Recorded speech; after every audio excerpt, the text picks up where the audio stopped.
We are resuming after a short break or a longer break. We're continuing the middle of chapter 15, letter 15 of Iggeres Hakodesh. The topic is the middays.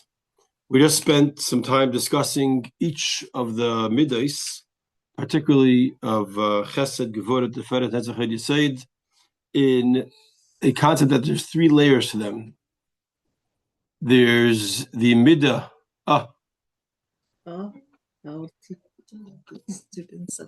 Good. So to go back, we actually explained that the layers are that Chachma, Bina, and Das are how something exists within ourselves without anybody else. Chesed, Gevurah, Tiferes is a middah that is within ourselves, but it's about other. And Netzach Yesod is actually applying it to other, applying the actual middah to others. And we concluded explaining the tremendous of Yesod, that Yesod means not just having that I'm transmitting something, but I'm doing it with a real connection. I'm doing it with a feeling, and the student feels the relationship and the interest is not in self. The whole interest, the whole story is about other. Because if you remember, you want to take back in general the difference between Chesed, Gevurah, and Tiferes. Just remind ourselves these three areas. Chesed is that I give kindness. It's about me, not about the other person. As long as I have a relationship with the other person, I give kindness without a calculation. Whether you need the cookies, you want the cookies, whatever the case is, I'm baking for you, I'm cooking for you, I'm sending to you. You don't need it, you do need it, doesn't matter. Gevurah is just the opposite. It's all about you. Do you earn it? Do you deserve it? Do you have a right to it? You get it. If not, not. Has nothing to do with my feelings. You have a right or not.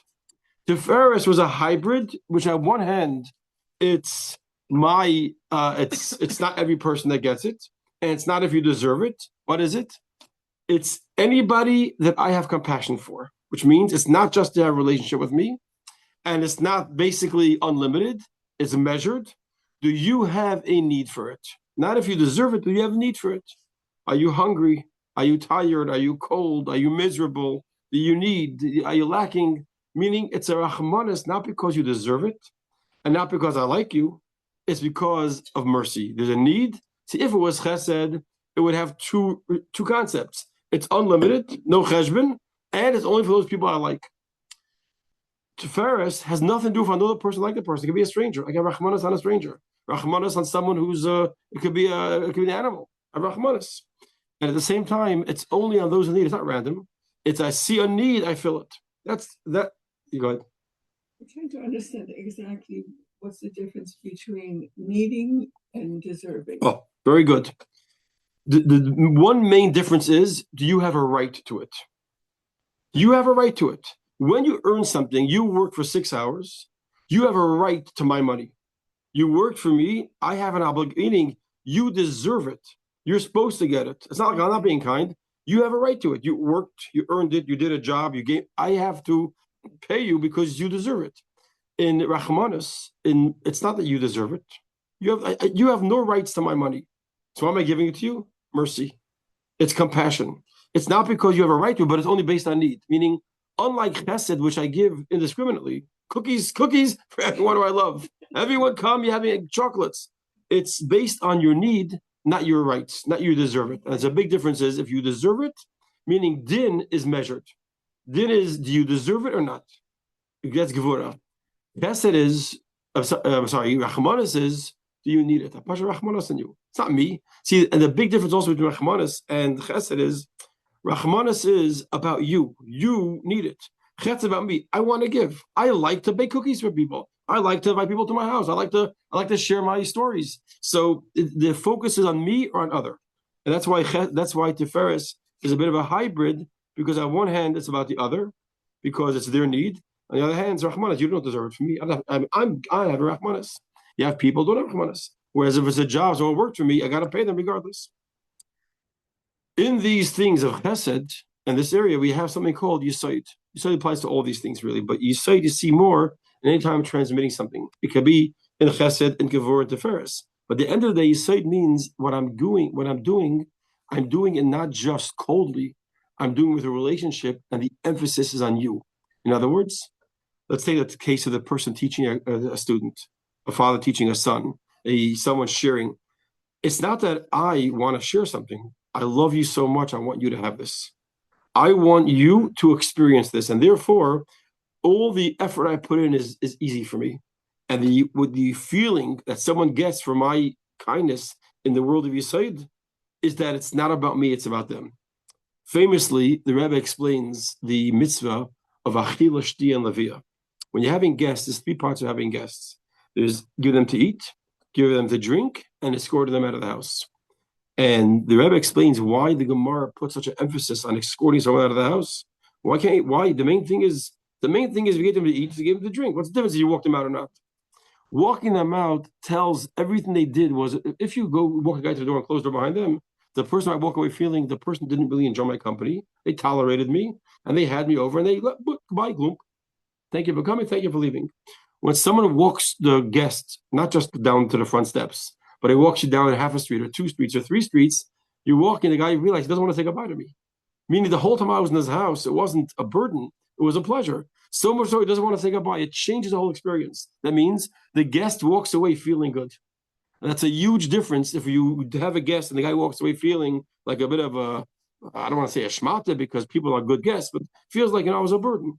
I was a pain for the person. The guy was very nice to me. Versus walking away and saying, this was awesome. The guy enjoyed my company. I enjoyed his company. So the levia, escorting someone out, changes the whole relationship. That's really what we're talking about in Yesod. Yesod means it becomes a bonding, a skashrus. That's why I use the example of a Rebbe. That the skashrus is that the Rebbe feels us more than we feel ourselves, and we hopefully feel the Rebbe more than we feel ourselves. It's a skashrus, a connection. That's why it's called Yesod, it's skashrus. Because it's not about me, it's about other. It's about the other being more than me. That you find in Yesod more than the other midas. The other is more than me. And that comes from a true relationship, true connection. So Yesod, by definition, is connection. That's why we talk about Yesod as a metaphor for intimacy. But it's intimacy in a way where I care about the other more than I care about myself. And that, by the way, is a true successful marriage and a relationship is when you put the other first. Not just that you also care about the other. Not just to have chesed. Not just to have gevurah. Not just to have rachamim. I have mercy and, wow, I have such a kindness to my spouse. No. The spouse is more matters than me. I also have time for myself in the ultimate relationship. Okay. Now, we explained all these in the different levels, and here's the cool part. All of this, he says, is a lower level. Why? He says all of these things. We're going to go now various layers down. We're gonna go down a couple layers.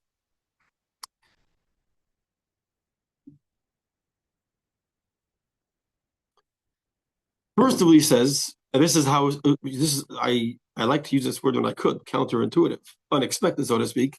What's unexpected about what we're going to say now is, a lot of times I would think, if I would hear these expressions, I would think chesed is the essence of the midah, the sefira, and ava is a branch. That chesed can have ava, chesed can have tzedakah, chesed can have this. The Alter Rebbe is going to tell us just the other way around. All of these things are the external part of the sefirah.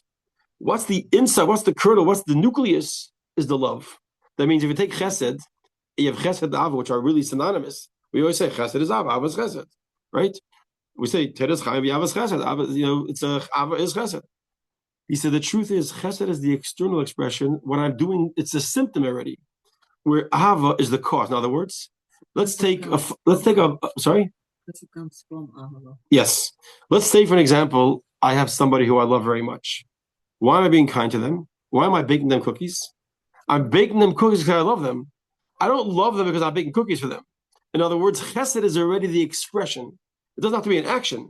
It could be a way I look at a person, the way I sit next to them and I enjoy the company. I don't, sometimes you have kids sitting in a car, you're in my section of the seat. When you love someone, you care about them. The way you sit next to them is you don't mind if they're in your space. If you're there, so really chesed is an offshoot of ava. And the same thing, gevurah is an offshoot of yira. I am afraid that such a behavior will be detrimental to the one I love. Whether it's my student, my child, my spouse, my parent. I don't want to mess up something. The fear, the awe of not messing it up causes me to be restrictive. I know that eating this is dangerous for you. Running in the street is bad for you. So I'm going to be strict because I am afraid of what would happen otherwise. In other words, my fear of ava here is a love of you. Fear is a fear of not ruining you, not messing it up. And as we'll see as we go further, how to really apply this. So the bottom line is, says the Alter Rebbe, something like this. Let's see inside here. We're right after the parentheses on page Kuf Chav Gimel. V'hinei. You're right after the dot. Chaim, we should have good news from Eretz Yisrael, and we should have good news from all of our families. Chaim. All right. V'hinei midas elu hein b'chinas chitzonius shebenefesh. These midas that we spoke about until now, and as deep as we went pretty deep, explaining how it is inside. All of that is the chitzonius. When we say chitzonius, it means how it relates to the outside of us. But inside of them, deeper in, Mulubashais is enclosed midas pnimius, the true midah, the essence, the nucleus. Every single thing has what it is and how it expresses itself. What it is love. How it expresses itself in acts of kindness. If I love someone, meaning love is a feeling. You could show your love. That's chesed. Chesed is showing your love. But what's really the inside? I love you. I love a person. I care about you. And again, that can have all different layers, all different levels. And that is the midas, not of chesed and gevurah, but ava and yira, which we oftentimes use as synonymous, but now being more scientific and say that ava really is the inside and the essence, the heart of chesed. And yira is the heart, the inside of gevurah. The hainu al derech mashal, giving a metaphor. A father who is transmitting to his son, whether it's information and knowledge, whether it's financial resources, whether it's time, he's giving to his son. Why? Because I love you. I love you, so I'm giving you chocolate. I love you, so I'm letting you I'm being kind. I'm letting you. I'm giving. I'm allowing. And And I also, the yira is I restrain, I hold back from giving. I'm afraid it's going to be detrimental. The kid says, could I go and take the credit card and buy friends out for the week on the car? No. You know why? Because I'm afraid what could happen. I care about you, meaning my care is a no. And the same thing is with all the relationships that, detrimental. And it happens between adults as well. And we care about each other. As long as your spouse or someone, a friend of yours who is also an adult, can make very poor choices. And if you're a good friend and you really care about them, you'll say, don't do this. Don't go. Don't hang out there. Don't say l'chaim again. Whatever the case would be. Why? Because I care about you. You might say, 1 second, what? You care enough, it brings out a yira, a afraidness, which transmits in strictness. Don't do this. I'm not driving you. I'm not taking you here, etc. And where does all this come from? And where does both the ahava and the yira, the inside of the midas, where does that come from? That comes from the deeper place, and that's your intellect. So if you want to get into the essence of a soul, the chesed and gevurah is your expressions of your sredes. Av and yira as the inside. But where does Av and yira come from? Av and yira don't start on their own. Av and yira are a result of something. That's a result of seichel. Now, I want to give a caveat. This that we said that Ava and chesed and yira and gevurah are cause and effect or a truth and a symptom doesn't mean not independent of things as well. They each have their own source in Chabad, which means a person could have love and not act upon it. A person could have kindness, not feel love. I could have in this room 10 people, and I'm kind, I'm cookies to everybody. Some people I love, some people I don't. Meaning it's not a guarantee that because I don't love you, I'm not going to be kind to you. It's not a guarantee because I love you, I'm going to be kind to you. Some people, unfortunately, they're poor social skills or don't know how to be a spouse. They love their spouse, don't appreciate the responsibilities of marriage, don't appreciate the responsibility of friendship, or don't know how to be a good parent or a good child. Where does that come from?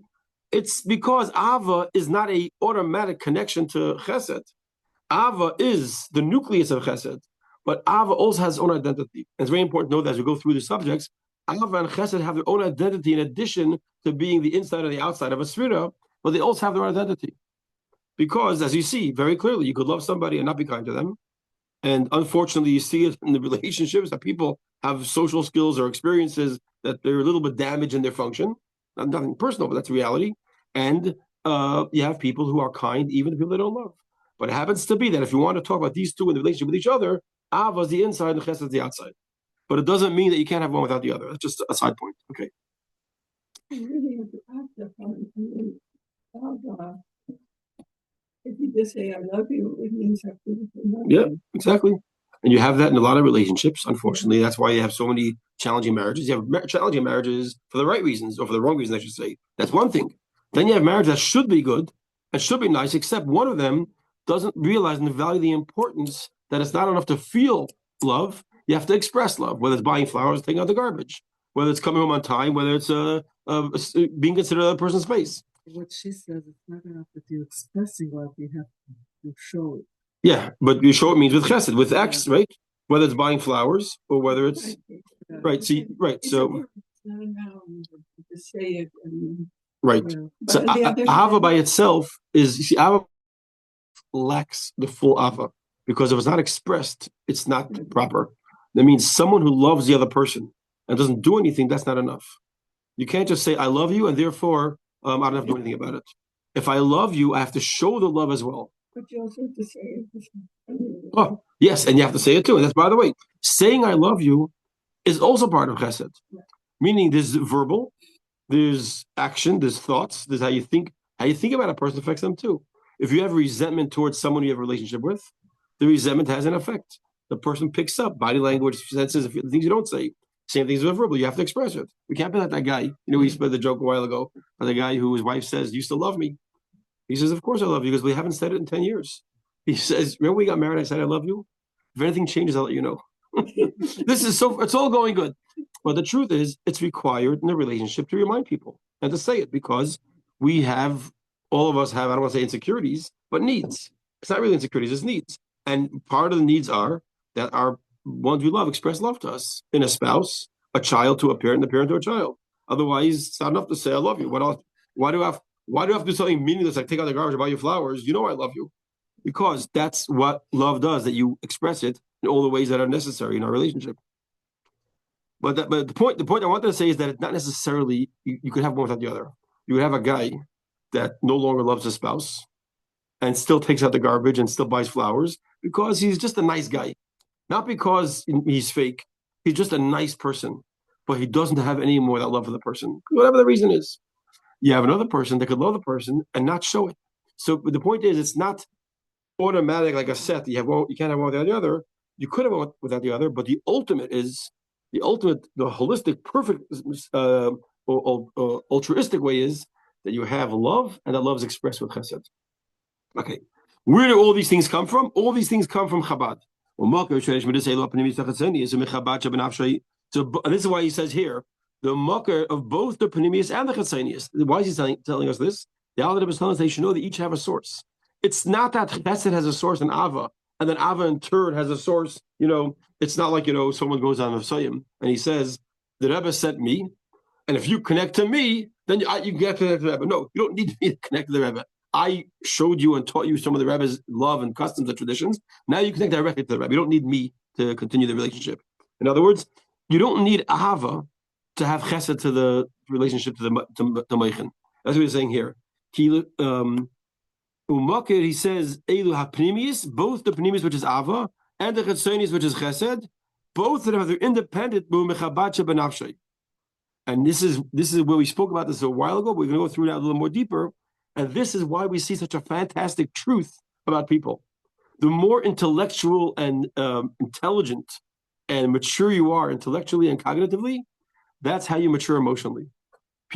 Now, you have some people that are very fragile emotionally from experiences in life, trauma. Okay. I just heard a beautiful story about I just heard it yesterday. I was driving in the car somewhere. I listened to a lecture. The lecture was about Eretz Yisrael, experiences, etc. So in 1967, the Rebbe basically answered anyone who wanted to leave Eretz Yisrael because of the fears of the war. The Rebbe told them, like we again in 91, the Rebbe said, there's no need to be afraid. Stay there. The Mequon Torah Center wrote, and his Rebbe spoke like the Eibusher is going to show miracles. And of course, the 6th day war happened. At that time, there was a big tzaddik. His name was the Kleisenberger Rebbe. The Kleisenberger Rebbe was someone who experienced the Holocaust horribly. He lost his wife and all his children, and he saw most of them get killed. He saw them touch with his eyes, how they were murdered. And it was a very, very tragic reality. He eventually moved to Eretz Yisrael. They created a whole area called Tzans. Tzans and Kleisenberg are one really big extension. And he encouraged all his fellow Chassidim to leave Eretz Yisrael. The Rebbe said to state, he could encourage to leave. So someone said to the Rebbe, the Kleisenberg is telling people to leave. You tell people to stay. The Rebbe says, if you understand what he went through, you understand what he's doing. He experienced the pain of a Holocaust. Emotionally, you can't help it. Meaning you have to respect the person where he's coming from. That's a fantastic idea. Because the Rebbe is telling you, even though you could be a tzaddik and you could be holy, but at the same time, emotionally, it's hard to tell people to stay. I know what it's like to lose a member of the family. It's a very phenomenal thing. You talk about people on October 7th, who have a relative, someone who lost someone, God forbid, to an accident or an illness. It's very nice to talk about a Torah perspective. But when someone's been hurt emotionally, the words of intellect don't help. So just an interesting idea. But the bottom line is, in general, the stronger you are intellectually, the stronger you are emotionally. And that's why an adult, his interests that make him happy and sad are things that matter in his mind. Whereas a child will get happy and sad for the color of lollipop or blue pops. Why? Because to the child, his mind is small, so the emotions are small. So because the source of all midas are emotions, chesed, avos, all emotions. What a child loves, and by the way, it's phenomenal. An adult who gets into a love or a hate, it's a very complex thing to undo it. For a child who loves, he could love you and hate you a minute apart and equally. I'll never forget watching the kids in the courtroom here one Sunday morning. One kid smacked another kid, the cousins of ours, my children, smacked the kid with a hanger. He says, I'm never playing with you again. 2 minutes later, they're playing again. Because they got over it in a second. It's not so deep intellectually, and therefore emotionally it doesn't have an impact. By adults, if God forbid somebody here offended somebody else, it might take years, if ever, to get over it. And invite me, and you said a word to me, you said a thing, didn't give me shalachmanis. Whatever the case is, because everything is internalized differently, we have a different way of function. So it's like this. Based on the person's intellect, that's how his emotions are. Like you see clearly, by a child,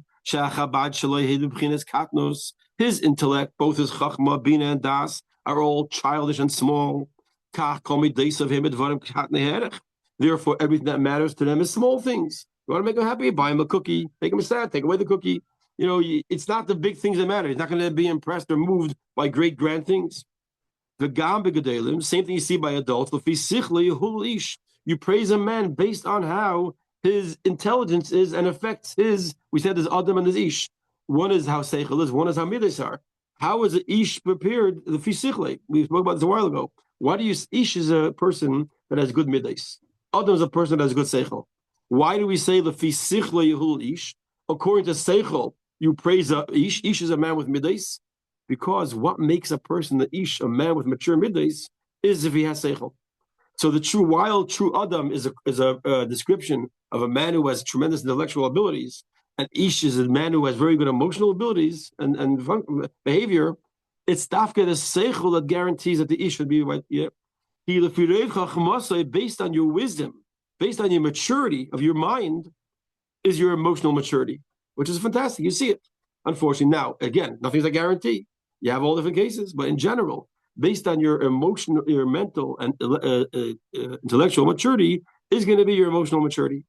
Both all of you, you inside the midah, v'chasta, you're outside midah, v'chein shakol midaysav, and the same thing is true with yira and all the other middays. Pnimiyas v'chetzenias, you inside one, the yira, v'chetzenias, and the gevurah. Mequon hu mechabad shebai, the main, it all comes from Chabad. And he adds one thing now. But even in Chabad, what's the most important? The Das. So we're going to focus on Das more than the other two. Of the three, you have a person's mind is made of Chachma, Bina, and Das. Chachma is that initial spark of information. Das is the analysis of something. Bina is analysis of something. And Das is applying it to myself. Now, in general, when we say that somebody's meditating, there's two types of meditation that a person can do. There's a meditation that a person can have trying to understand something. So, for an example, I meditate. I wouldn't call it meditation. I would call it deep thinking. Deep thinking. I'm trying to understand a complex mathematical question, a complex physical question, a Gemara. It's a intellect of analysis. That's Bina. When you're trying to figure something out, understand it, comprehend it, break it down. And you can be thinking deep for an hour, 2 or 3. There's a famous, I heard this, I don't know if it's true, I heard this name of the Kutzker, about the Kutzker, that somebody came to the Kutzker and said, I heard you could think about 24 things at once. He says, I don't know if I can think about 24 things at once, but I can think about one thing for 24 hours, which is harder.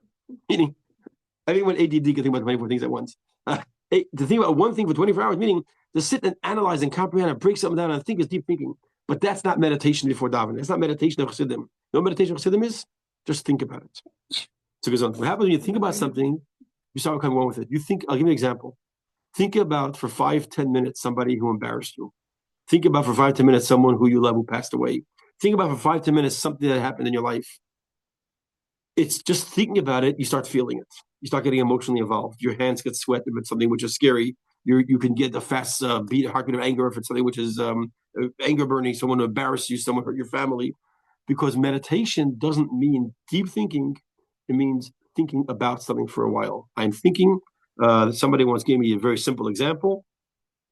He says, I think I said this once here. He says, put down a leaf in front of you.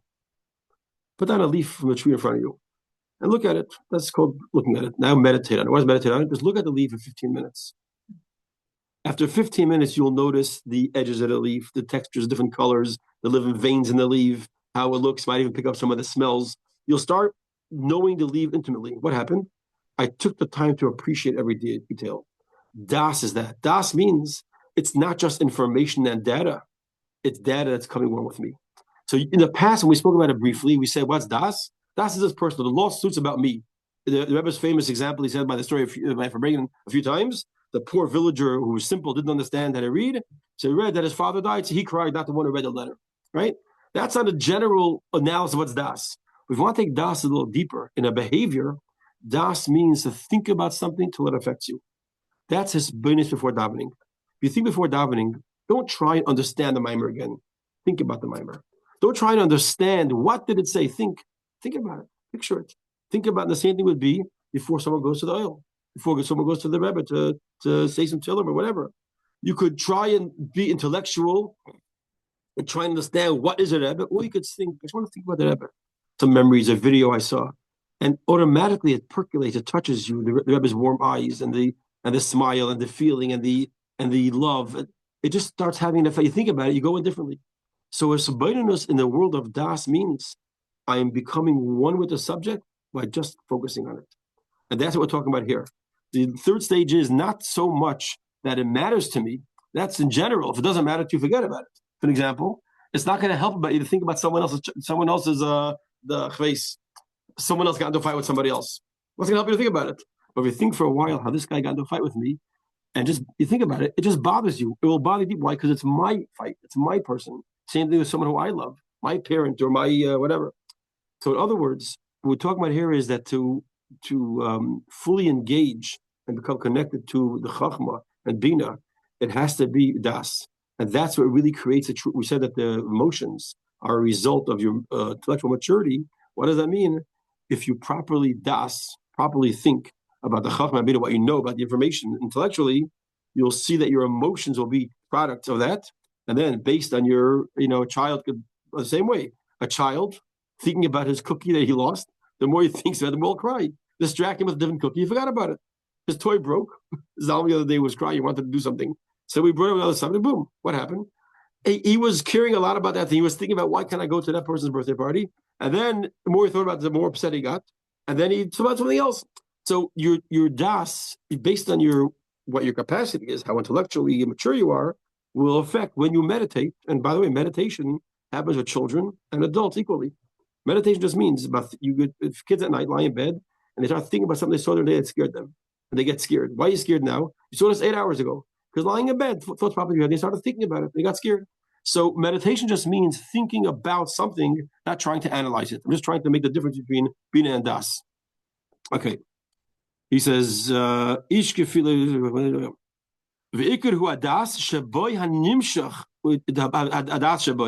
main thing is the das which is in him, which that draws down from Chachma Bina. So your das, your emotional experience will be based primarily on how much you think about it.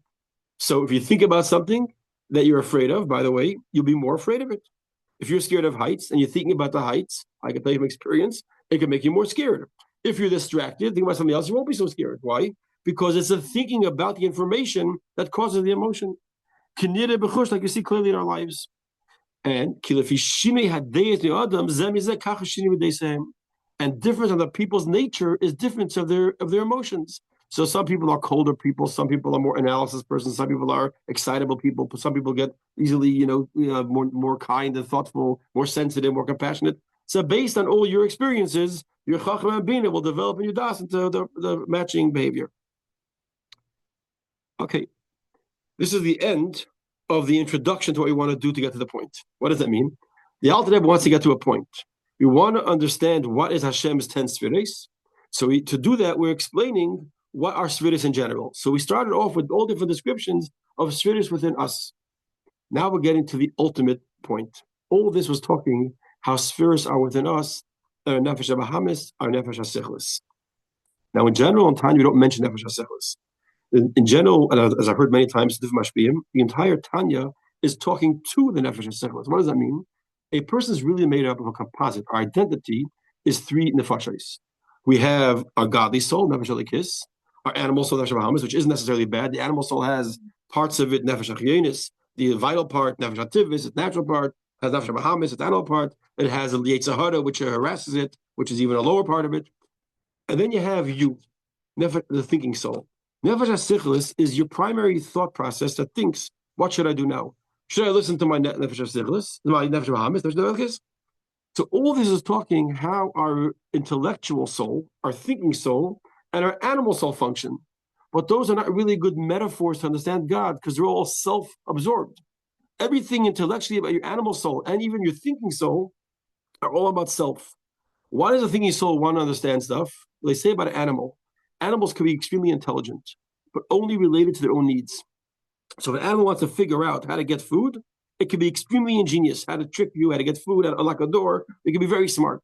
But they're never going to stop and think, like, how come heat always gets hot by fire? They're not going to think about stuff. How come? They're not going to ask questions like that. A human being will ask, how come? Why?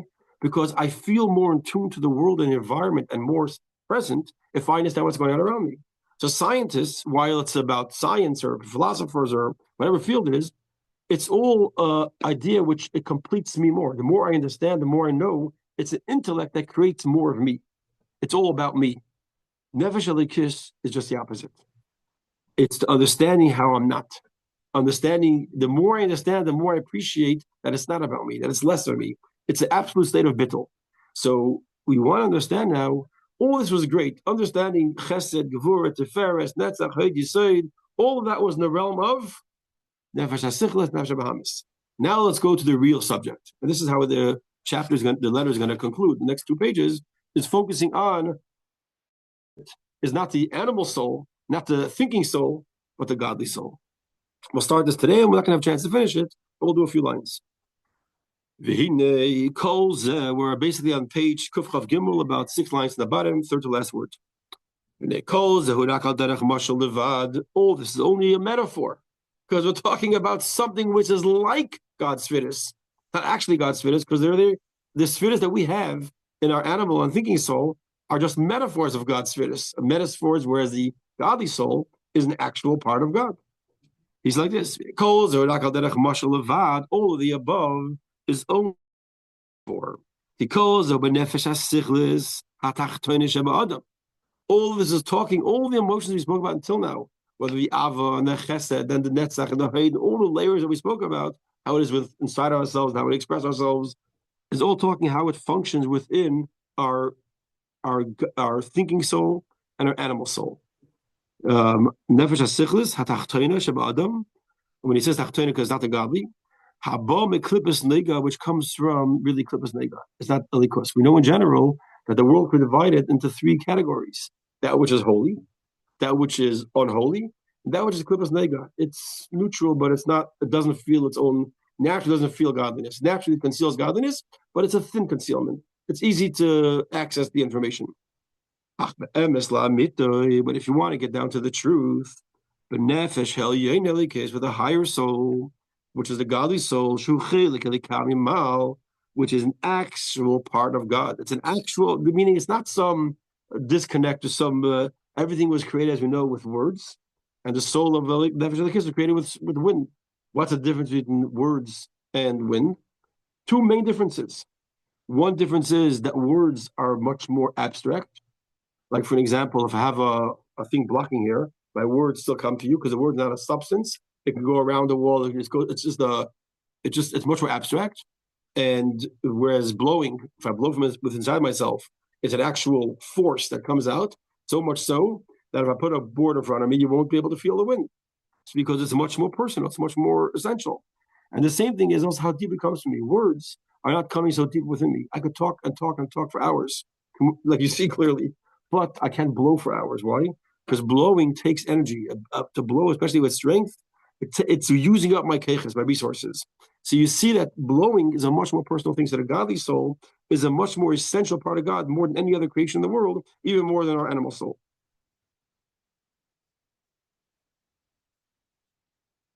Kol hamidais pnimis v'chitzonius. All the middays by the godly soul, whether they're the inside middays like Av and Yira, whether the outside middays like Chessed and Hein Lashem Levadai, are only for God. What is only for God?